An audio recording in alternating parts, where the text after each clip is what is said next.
Guys, welcome back to my channel. मैं हूँ रेखा द्विवेदी।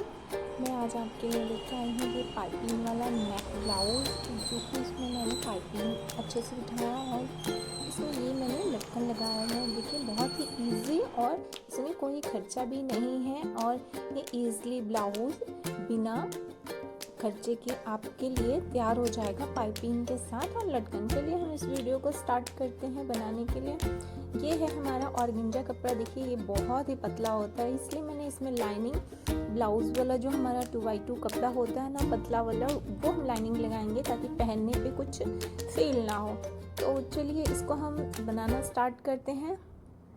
इसको मैंने अपनी तरफ अंदर की तरफ फोल्ड कर लिया है। चलिए, ब्लाउज की लंबाई हमने देखिए 16 इंच लिया हुआ है और 14.5 इंच पे इसको मैंने तैयार रखना है। देखिए, 9 इंच का नेक है, आप 8 भी कर सकते हैं, 11 कर सकते हैं, बट मैंने 9 इंच का रखा हुआ है। देखिए, यहाँ से 2.5 इंच का लिया हुआ है खाब अंदर से, और यहाँ से अंडर आर्म्स के लिए मैंने 5 इंच लिया हुआ है। देखिए, इस तरीके से कुछ ड्रॉ कर लेंगे हम। बहुत ही इजी है ब्लाउज बनाना। वैसा थोड़ा सा स्टिचिंग में थोड़ा सा प्रॉब्लम आता है, बट अगर जो आप स्टेप बाय स्टेप समझें तो कोई प्रॉब्लम नहीं आएगा। देखिए, ये हमने यहाँ पे मार्क लगा लिया 1 इंच का डांट का। देखिए, ये नेक है, नेक का डिज़ाइन है जो कि इस तरीके से बनाना है। इसको और भी आप डीप कर सकते हैं। ये पहनने पे थोड़ा सा फैलता है, इसलिए और डीप करने की ज़रूरत नहीं होती है गाइस। देखिए, ब्लाउज का 34 एंड 28 इंच का ये ब्लाउज है। इसका 28 इंच का वेस्ट है और 34 इंच का चेस्ट है। तो देखिए, उसका हाफ करके हम मेजरमेंट इस तरीके से लेके मार्क करेंगे।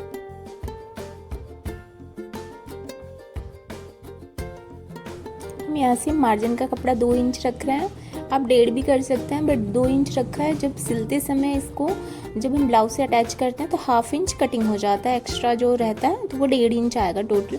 देखिए, फ्रंट पार्ट हमने आधा इंच एक्स्ट्रा रखना है, क्योंकि हमारा ये प्रिंसेस कट है इस करके। देखिए, ये 6 इंच का मैंने नेक लिया हुआ है, 6 इंच पे अंडर आर्म्स का, क्योंकि ये हमारा पेस्ट होता है थोड़ा सा, तो वो हो जाएगा बैक पार्ट और फ्रंट सेम।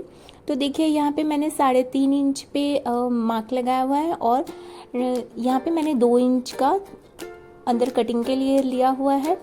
देखिए, यहाँ पे इस तरीके से ड्रॉ कर देंगे यहाँ पे। हाँ, देखिए, इस तरीके से ड्रॉ करने के बाद से ये कट हो जाएगा। अब हम लेंगे फिटिंग माप। तो देखिए, 9 इंच पे मैंने यहाँ पे ऊपर फिटिंग चेस्ट के लिए लिया हुआ है और 2 इंच हमने एक्स्ट्रा लिया हुआ है। तो इसलिए जितना हमारा कमर है उससे 2 इंच एक्स्ट्रा लेंगे, क्योंकि हमारा यहाँ से 2 इंच, देखिए इस तरीके से ये कटिंग हो जा रहा है। तो वो लेके हमारा मेन फैब्रिक के साथ वो हमारा फिटिंग आ जाता है। तो देखिए, अब हम स्लीव निकालेंगे। ये है हमारा लाइनिंग का कपड़ा जो बचा हुआ है। देखिए, इस पर सिर्फ फिटिंग बस आ रहा है, इसलिए हम इसमें से 1 इंच इसमें लगाएंगे जोड़। देखिए, इस तरीके से हम जोड़ का कपड़ा देखिए वहाँ पे छोड़ दिए हैं और बाकी हम मेज़रमेंट ले लेते हैं। देखिए, 11 इंच का ये हमारा पूरा आ रहा है, तो 10 इंच का ये हमारा तैयार होगा बाजू। तो देखिए, यहाँ पे 3 इंच पे खाप के लिए हम लगा ले रहे हैं। देखिए, ये 3 इंच यहाँ से इस तरीके से ड्रॉ आप कर लें। यहाँ पे मोरी का फिटिंग है 5 इंच 2 पॉइंट, और यहाँ पे इस तरीके से हमारा अंडर आर्म्स इस तरीके से ड्रॉ कर लें। 8 इंच पे मैंने अंडर आर्म्स का फिटिंग दिया हुआ है, देखिए, और इस तरीके से ड्रॉ करने के बाद से हम कटिंग कर लें। देखिए, अब यहाँ से इस तरीके से हम कटिंग करने के बाद से इस पे जोड़ का कपड़ा कटिंग कर लेंगे कुछ। देखिए, इस तरीके से रखने के बाद से ड्रॉ कर लें। ड्रॉ करने के बाद से इजीली आप कटिंग करें तो वो कपड़ा तैयार हो जाता है। देखिए, ये है हमारा बाजू। अब इस पे हम मेन फैब्रिक पे रख के लाइनिंग अब हम कटिंग कर लेंगे। जैसे लाइनिंग हमने कटिंग किया है ना, उसी तरीके से अब हम मेन फैब्रिक कटिंग कर लेंगे इजीली। देखिए, कुछ इस तरीके से ये बैक पार्ट हो गया। अब यहाँ से हम फ्रंट निकालेंगे, इस पर हम मार्क कर लें क्योंकि इसमें पता नहीं चलेगा कौन आगे का है कौन पीछे का, इसलिए हम चौक से निशान लगा ले रहे हैं। देखिए मेन फैब्रिक पे लाइनिंग रख के इस तरीके से आप कटिंग ईजिली कर लें, बस हिलना नहीं चाहिए कपड़ा। देखिए अब हम चलते हैं इसको सिलने की तरफ। जो हम सीधा लगाए हैं निशान उसको हम देख लें कौन सा सीधा है कौन सा उल्टा। इस तरीके से अब देखने के बाद से अब इसको चारों तरफ से हम कच्चा सिलाई लगा देंगे ताकि सिलने पे कपड़ा हमारा भागे ना। बखिया बड़ा करके अब सिलें। देखिए ये हो गया। अब इस तरीके से इसको हमने सारे ब्लाउज पे कच्चा मार्क कर लिया है। अब इस तरीके से हम जोड़ लगाएंगे। मैंने गाइस इंटरलॉक पहले ही कर लिया था। देखिए ये है हमारा फाइनल लुक इसका, जो कि ये हमारा जुड़ गया है। देखिए अब इसी तरीके से दूसरा पार्ट भी हम तैयार कर लेंगे। देखिए इस पे हम कर्व्स लगा के मैं आपको दिखाऊंगी ताकि ये आप देख सकें। देखने में बहुत सिंपल लग रहा है बट आपको ये दिखाऊंगी मैं इस तरीके से ताकि इस तरीके से चेस्ट का फिटिंग आ जाता है। देखिए तो चलिए अब हम बैक पार्ट तैयार करते हैं सेम टू सेम। ऐसे इसको रखने के बाद से नीचे, देखिए नीचे क्या अंदर की तरफ हम फोल्ड कर लेंगे तो इस पर तुरपाई नहीं होगा क्योंकि इस पर बॉर्डर दिया हुआ है। तो देखिए इस तरीके से बॉर्डर को लेके स्टिच कर लेंगे और उसको उल्टा करने के बाद से सीधी तरफ से हम इस पर सिलाई लगाएंगे और चारों तरफ इस पर हम कच्चा सिलाई लगाएंगे। देखिए ये हमारा तैयार हो गया है। अब इस पे नेक के लिए ये मैं बुकरम यूज़ कर रही हूँ क्योंकि ट्यूज पेपर इस पे बहुत लाइटली हो जाएगा। कि बुकरम पे मेरे बच्चों ने ड्रॉ कर रखा है, इसके लिए आप माइंड मत करिएगा। और मुझे इसको फेंकना नहीं है, यूज़ करना है। तो देखिए इस तरीके से नेक को हम रखने के बाद से ड्रॉ कर लेंगे और 1 इंच का इस पर हम मार्जिन रख लेंगे। देखिए इस तरीके से। अब इसको हम इस तरीके से कटिंग कर लेंगे। इस पर लाइनिंग का कपड़ा रखने के बाद से इसको हम इस तरीके से एक दूसरे पे रख के सिलाई लगा लेंगे। और पाइपिंग इस तरीके से मैंने बना रखा है पहले ही। देखिए इस तरीके से नेक पे हम पाइपिंग को जोड़ लेंगे। पाइपिंग लगाना बहुत इजीली होता है, फर्स्ट सेकंड बार जो लगाएगा उसको थोड़ी सी प्रॉब्लम आएगी बट 1-2 बार लगाने पे ये अच्छे तरीके से बैठ जाता है। देखिए इस तरीके से लगाने के बाद से हम इसको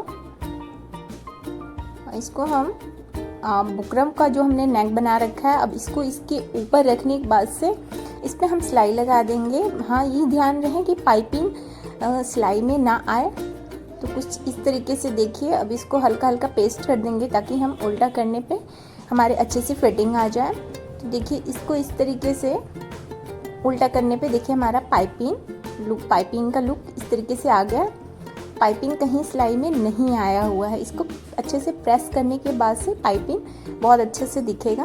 अब इस पे हम दबावनी सिलाई लगा लेते हैं। देखिए कुछ इस तरीके से दबावनी सिलाई लगाने पे देखिए ये हमारा बहुत फिनिशिंग दिखा रहा है। अब इस पे हम जो बॉर्डर था हमारा इस पे हम डांट वाला सिलाई लगा लेते हैं। सिलाई लगाने के बाद से इस पे भी हम पाइपिंग लगा लेंगे। देखिए कुछ इस तरीके से पाइपिंग लगाने पे फिर ऊपर से एक दबावनी सिलाई लगा दें ताकि वो हमारा अच्छे से बैठ जाए। देखिए नेक पे एक पैर का सिलाई छोड़ के फिर हम सिलाई लगा लेंगे ताकि देखने में ये हमारा और भी प्यारा लगे। देखिए अब हम लटकन तैयार करेंगे। लटकन को तैयार करने के लिए मैंने ऑर्गेंजा कपड़ा ही लिया हुआ है, उसी कपड़े से हम लटकन तैयार करेंगे। इस पे मैंने 6 इंच का चारों तरफ कपड़ा कटिंग कर लिया है। अब इसको हम चारों तरफ से सिलाई लगा देंगे कुछ इस तरीके से। सिलाई लगने के बाद से ये सेंटर वाला कपड़ा हम पकड़ेंगे। देखिए एकदम बीचों बीच वाला, और 2 है, दो मैंने फैब्रिक स्टिच किया था। इस तरीके से इसको पकड़ के इस पर हम मोती लगा देंगे। चाहे तो आप बड़ा मोती लगा लें, छोटा मोती लगा लें। देखिए अब हमने डोरी बना रखा है, डोरी को इस तरीके से इसमें अटैच कर देना है मोती के साथ। अब इसको अच्छे से बांध के इसको हम कटिंग कर लेंगे। दोनों लटकन कुछ इसी तरीके से तैयार कर ले। गाइस ये लटकन बनाना बहुत इजी है, आप बना के तैयार करके आप ब्लाउज में, सूट में, कहीं पे भी आप लगा सकते हैं। देखिए ये बहुत ही प्यारा लग रहा है और इसमें एक्स्ट्रा कुछ भी नहीं लगा हुआ है, 1-2-3 मोती बस।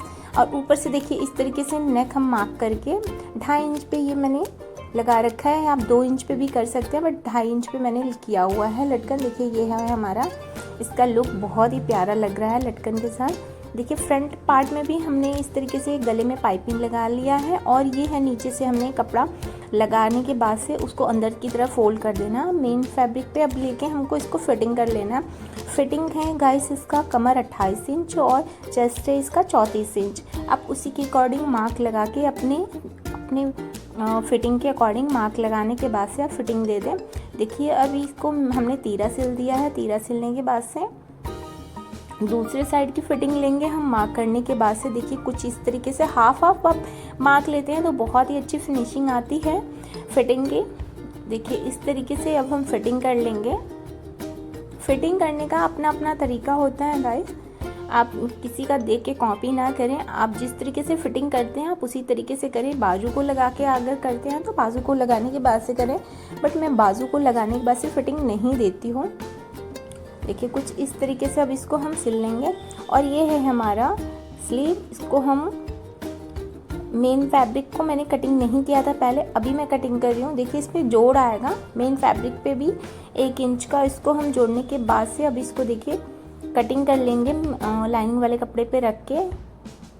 बहुत ज़्यादा कपड़ा नहीं बचा हुआ था, जितना हम लाइनिंग सिल सके हूँ, जितना हमको लाइनिंग का कपड़ा चाहिए था उतना ही कपड़ा इसमें बचा हुआ। देखिए बाजू में भी हम पाइपिंग देंगे, जैसे हमने नेक में लगाया है उसी तरीके से अब इस पर हम मेन फैब्रिक पे सिलने के बाद से उसके ऊपर से अब लाइनिंग का रखेंगे। लाइनिंग रखने के बाद से अब हम सिलाई लगा देंगे। बस ये रहे कि पाइपिंग सिलाई में ना दबे। देखिए इस तरीके से अब उल्टा करने के बाद से चारों तरफ इस पर हम कच्चा सिलाई लगा लेंगे, ताकि हमारा फिटिंग देते समय कपड़ा इधर उधर ना भागे, क्योंकि गाइस ये बहुत पतला कपड़ा होता है। देखिए इस तरीके से अब हमारा ये तैयार हो गया है। अब 5 इंच 2 पॉइंट ये हमारा मोरी का नाप है, और 8 इंच ये हमारा अंडर आर्म्स का है। देखिए ब्लाउज रखने के बाद से आप इसको फिटिंग दें, ताकि कपड़ा कम बेसी ना हो फिटिंग में। देखिए इस तरीके से अब इसको हम सिलाई लगा लेंगे। सिलाई लगाने के बाद से अब इस पे हम सीधा करने के बाद से अब हम बाजू में गाइस ब्लाउज में इसको हम जोड़ देंगे कुछ इस तरीके से। देखिए मैंने पहले माप करके सिला था, इसलिए एक थोड़ा सा भी कपड़ा एक्स्ट्रा नहीं हुआ है बाजू का। अब इस तरीके से हम इसको अटैच कर लेंगे उसमें। अटैच करने के बाद से ये है हमारा बाजू पूरा तैयार। देखिए गाइस ये ब्लाउज़ आपको कैसा लगा मुझे कमेंट करके ज़रूर